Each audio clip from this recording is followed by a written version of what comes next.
Hey, hockey fans! Welcome back to the Oilers Fanatic.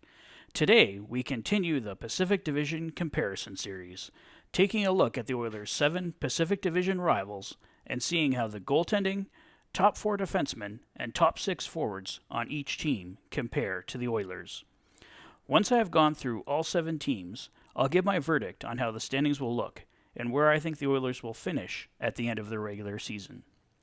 The sources for the numbers and line combinations I'll use for my comparisons are Cap-Friendly and Daily Faceoff.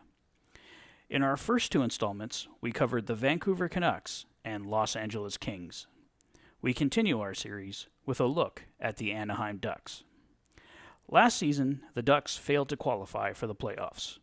Like the Kings, the Ducks have been going through a rebuilding process. However, they didn't make any major additions to their roster to move forward yet. They are rumored to be in on Jack Eichel, but as of this recording, he remains a Buffalo Sabre. Some key additions they have made over the summer include re-signing Ryan Getzlaf and giving new contracts to Max Contoir and Max Jones. Let's begin by comparing the goaltenders. Mike Smith versus John Gibson. Mike Smith finished last year with a goals against average of 2.31 and a save percentage of .923.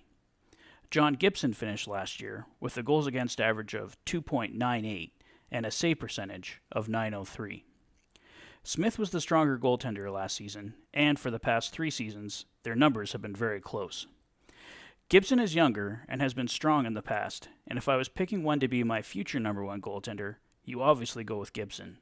But if I'm going by just the upcoming season alone, I'm going to call this one a draw. Miko Koskinen versus Anthony Stollars. Miko Koskinen finished last year with a goals against average of 3.17 and a save percentage of .899. Anthony Stollars finished last year with a goals against average of 2.20 and a save percentage of .926. Oilers fans will remember that Miko Koskinen and Anthony Stollars were the Oilers' tandem for a short period following the Cam Talbot trade, and now we compare them head-to-head. Stollars' numbers are clearly much stronger, but this is based on appearing in only 8 games for the Ducks last year, a very small sample size. Looking over his numbers combined for the last 3 years, though, between the AHL and NHL, Stollars is consistently in the 2s and 900s.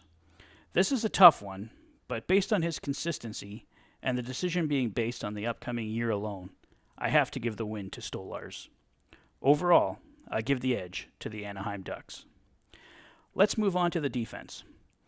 We're going to look at the top 4 D-men for each team.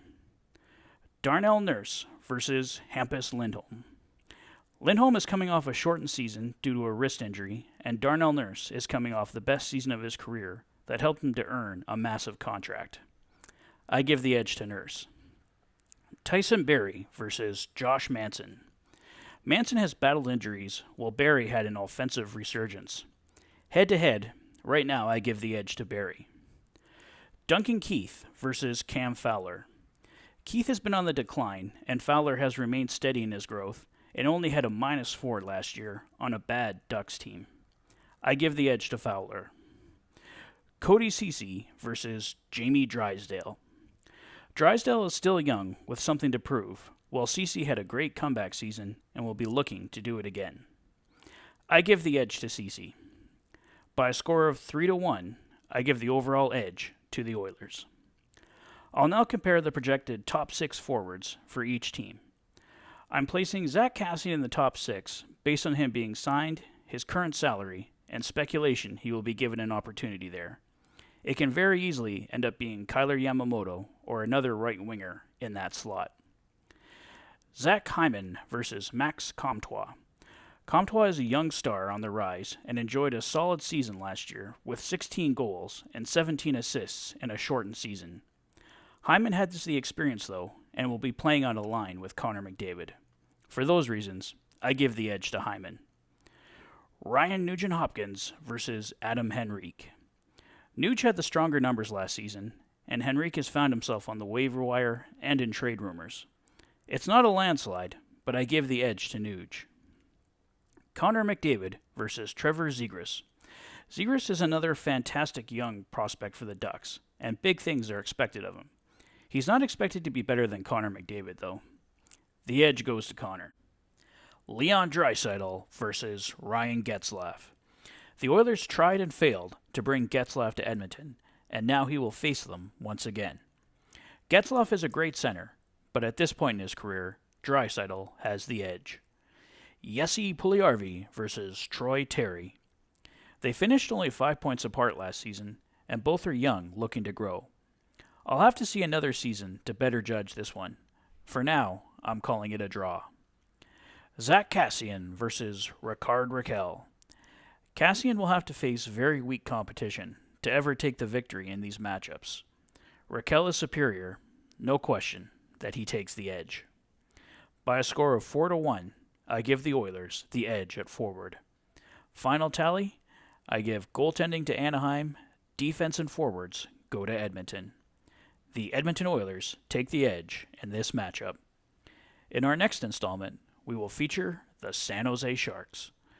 What do you guys think? Who will finish higher in the standings?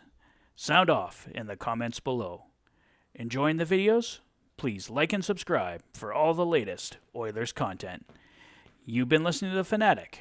Thanks for being a fan.